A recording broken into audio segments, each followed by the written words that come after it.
Hola, ¿qué tal? Bienvenidos a un video más de robótica. Soy el maestro Camacho y comenzamos. El robot Yasukawa Motoman L3 difiere del robot Puma 560 en varios sentidos. El primero de ellos, el espacio que tiene de actuadores es distinto al espacio de articulaciones debido a que los motores o actuadores no se encuentran conectados de manera directa a cada una de las articulaciones, sino que poseen distintos mecanismos con los cuales se conectan entre sí. Aquí en las líneas punteadas podemos ver en color rojo cada uno de los actuadores rotacionales que dicho robot tiene. Tenemos el eje principal de giro, el θ1, que está marcado en forma vertical aquí. Tenemos de ahí dos movimientos rotacionales en la muñeca, que sería uno que es de manera horizontal y otro que es sobre el eje principal de dicha articulación. Además, tenemos tres actuadores lineales que están marcados en color amarillo. Dos que se apoyan entre sí, que serían los extremos, y el central, que sirve para mover el antebrazo. Los dos que están alineados sirven para mover el brazo. La razón por la cual se utilizan actuadores lineales y en el caso de la base dos de ellos es para hacer que el robot sea capaz de soportar mayores cargas en su efector final.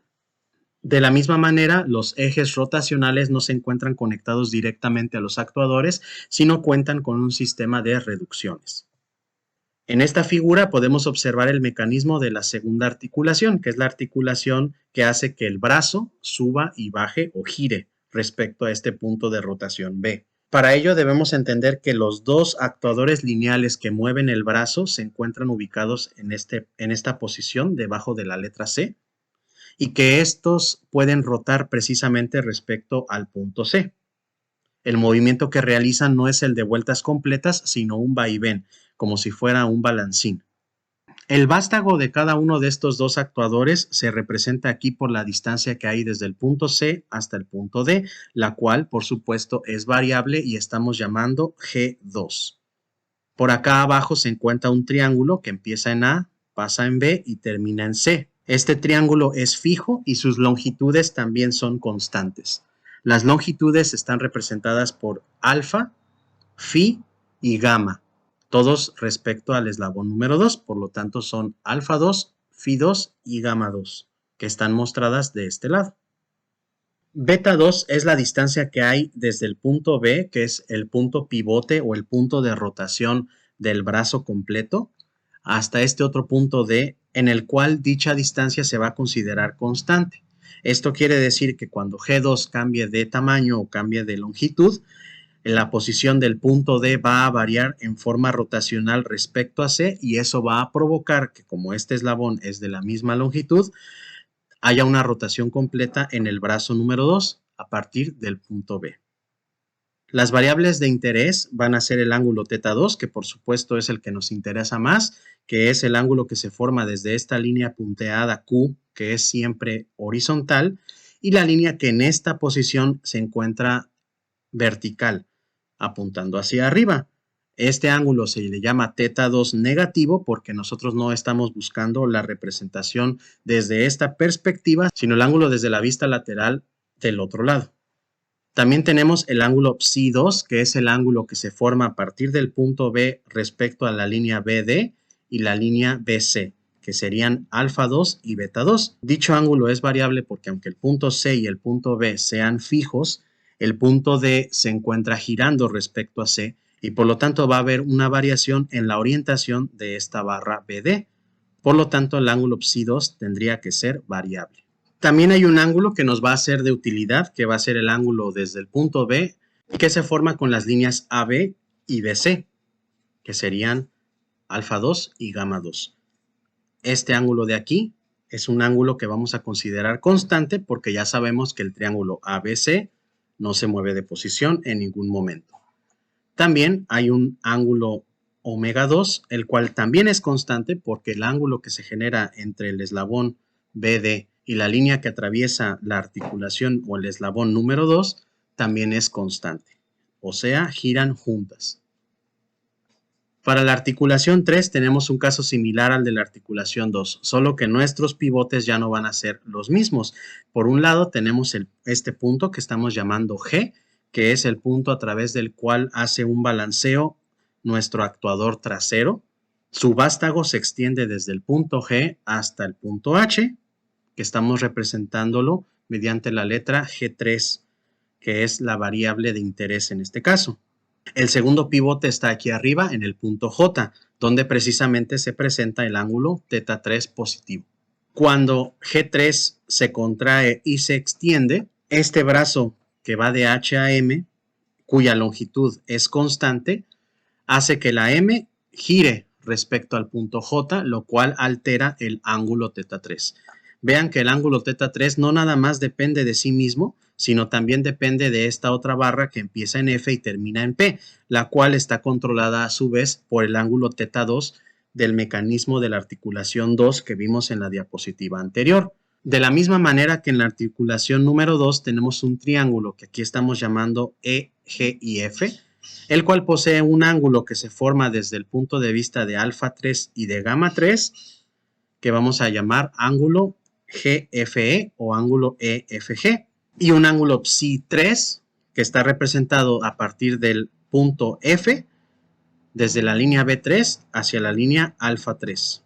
Este ángulo psi 3 sería variable. Para la primera articulación, que sería el giro de la base del robot, tenemos que el ángulo θ1 es igual a una constante multiplicada por el ángulo de la articulación 1 más una variable que vamos a llamar lambda 1. Vean que esta fórmula asemeja la ecuación de la recta en el sentido de que la K representa una especie de pendiente y lambda representa también una especie de ordenada al origen.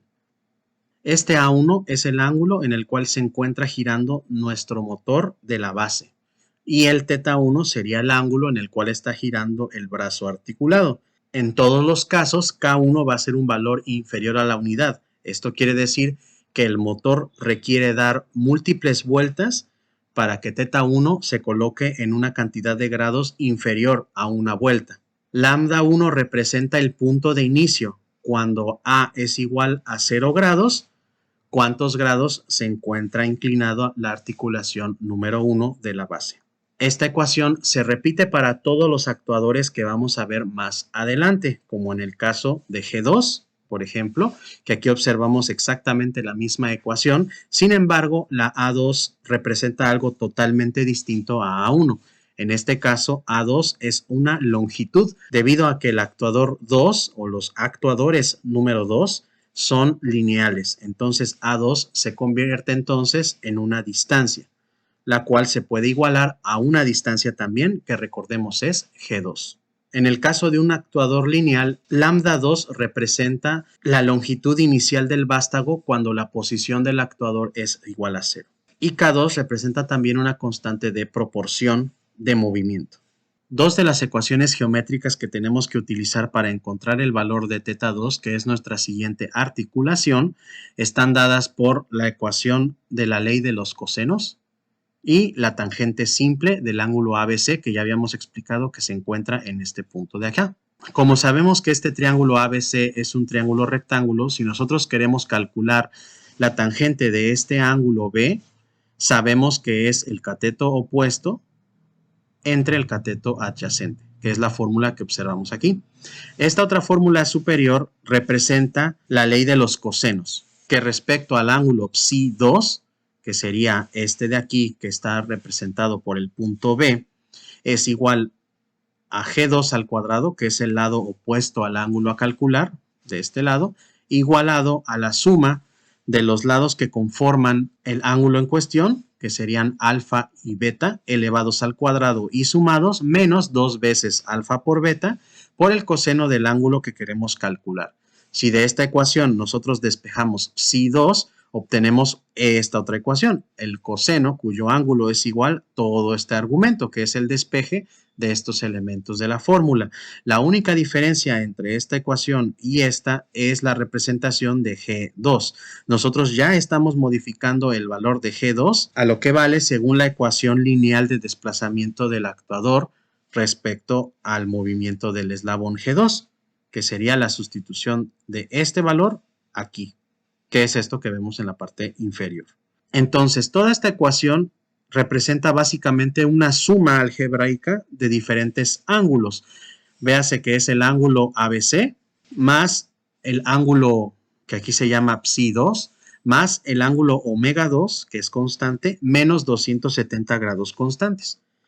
Una manera de entender esto fácilmente es observar que, al menos en la figura, podemos ver que el ángulo que hay de ABC más el ángulo psi 2 más el ángulo omega 2 equivale más o menos a 180 grados si lo sumáramos. Si nosotros agarramos esa cantidad y la representamos a partir de la línea punteada Q hacia el otro lado, quedaría una línea apuntando hacia la izquierda. Si nosotros después restamos 270 grados, quedamos apuntando hacia abajo, que es básicamente el ángulo θ2. En la articulación número 3 tenemos básicamente lo mismo que en la articulación número 2 en términos del valor de G3 y la tangente del ángulo del triángulo que estamos representando en el punto F, G y E. Vean que la representación es la misma, que G3 es igual a una constante K3 multiplicada por la longitud de la articulación 3 más lambda 3, que es la variable inicial de la articulación, y que por supuesto también podemos calcular el coseno del ángulo psi 3 utilizando la misma regla de los cosenos que ya habíamos utilizado anteriormente. El lado opuesto, que es G3 elevado al cuadrado, igualado a la suma de los cuadrados de los lados que lo conforman, que en este caso sería alfa 3 y beta 3 al cuadrado, menos 2 veces la multiplicación de dichos lados por el coseno del ángulo psi 3. El ángulo θ3 es igual a psi 3 más el ángulo EGF menos θ2 menos 90 grados. Esto también lo podemos entender que si comenzamos a medir el ángulo a partir de Q y vamos hacia atrás θ2 y 90 grados, quedamos apuntando hacia la derecha y por lo tanto tendríamos que sumarle estos dos valores para quedar apuntando en la misma dirección que la línea que empieza en J y termina en K. De ahí aparece el valor de θ3. Recordemos que aún nos faltan dos articulaciones. La articulación que se encuentra en el punto K, donde hay un actuador conectado de manera directa que puede subir y bajar. Y por último, en esa misma pinza o en ese último elemento también tenemos un eje 5 que puede rotar sobre su eje principal. En el primero de los casos, la articulación número 4, lo único que hay que hacer es una suma algebraica de los ángulos anteriores. Véase que la orientación del ángulo θ4 depende no nada más del ángulo anterior θ3, sino también depende del ángulo anterior a ese, que sería θ2. De ahí que se tengan que restar en esta ecuación.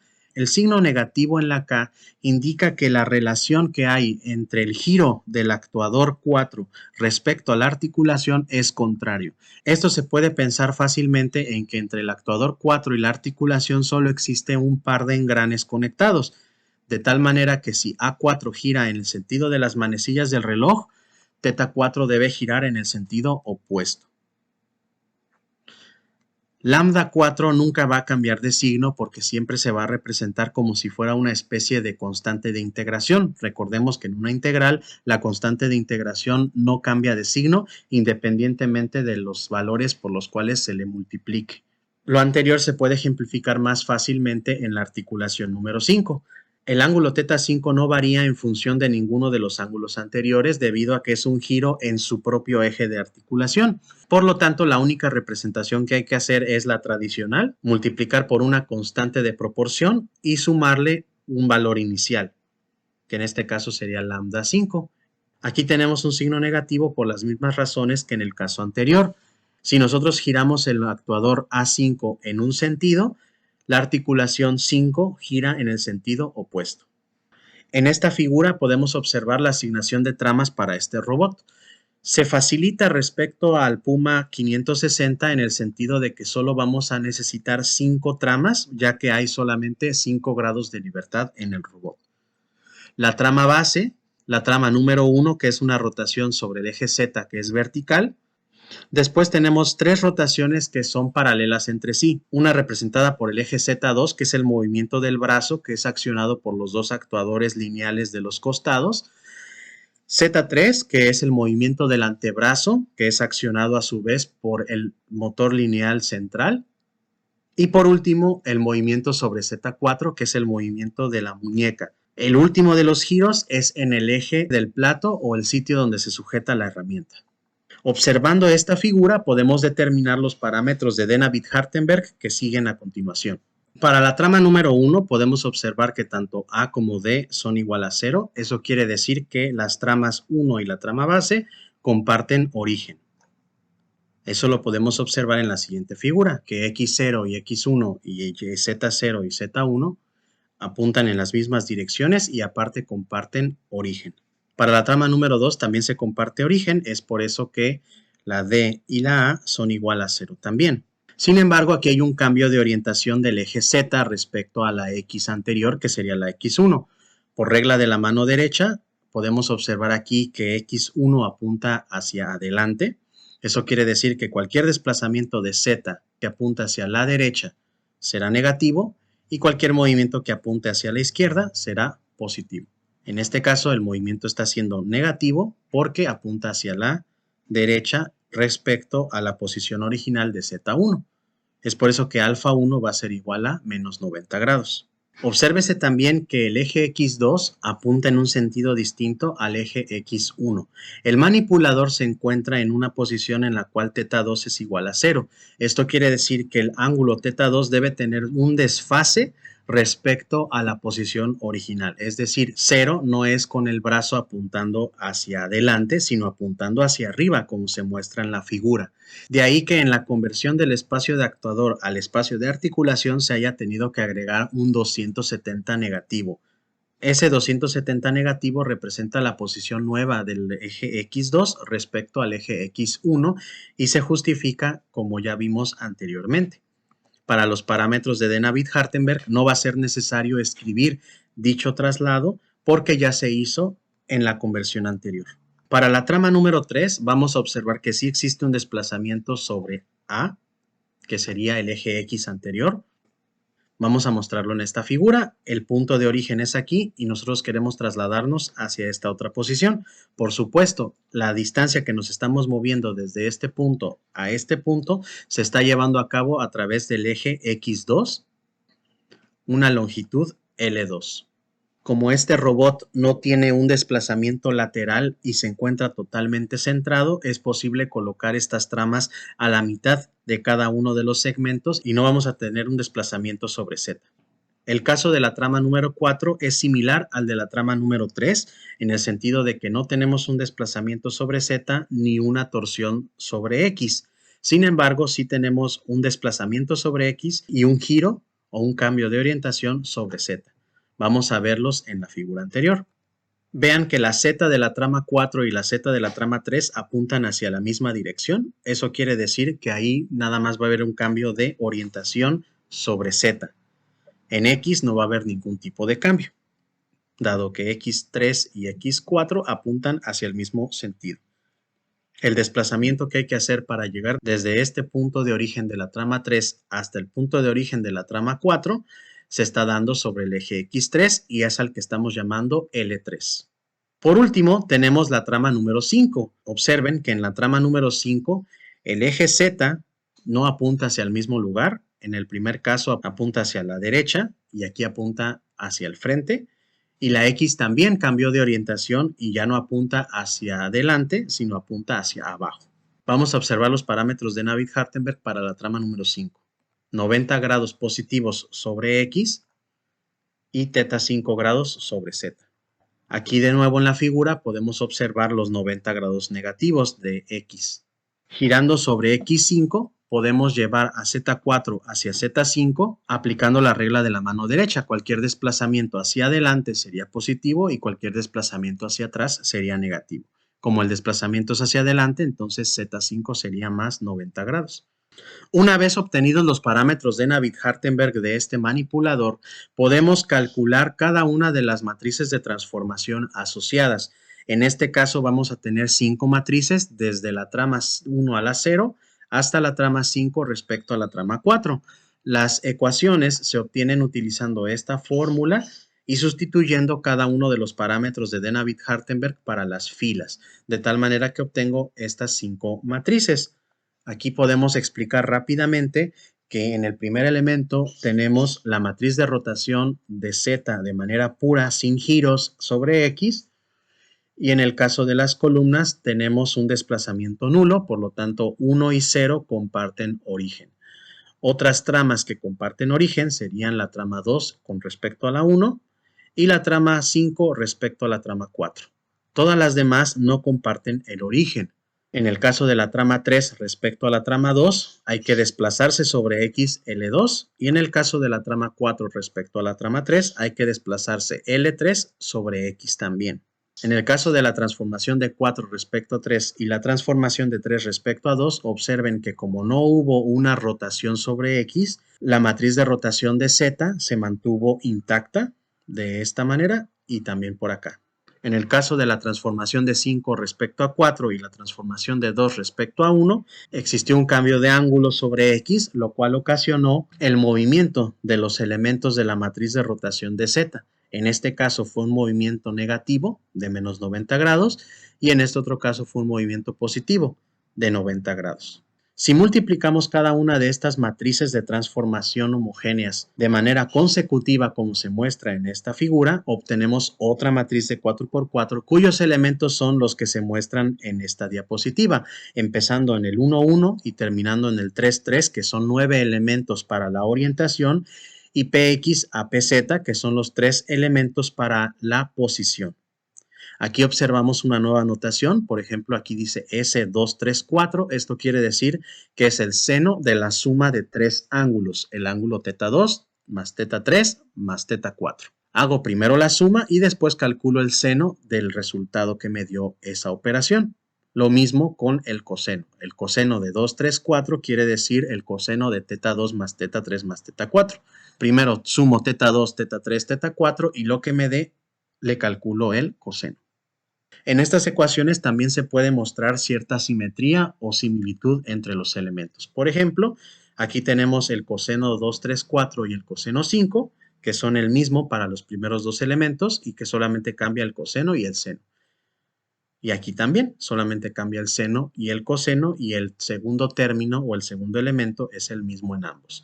Y así se repite en 1, 2, 2, 2 y en 1, 3 y 2, 3. En el caso de PX y PY también se puede observar un fenómeno similar. Vemos que el término entre paréntesis es igual en los dos elementos y que nada más cambia el coseno y el seno del elemento, lo cual geométricamente hablando tiene sentido porque normalmente nosotros asociamos el coseno a la X y el seno a la Y. Esto sería todo por este video. Nos vemos en el siguiente.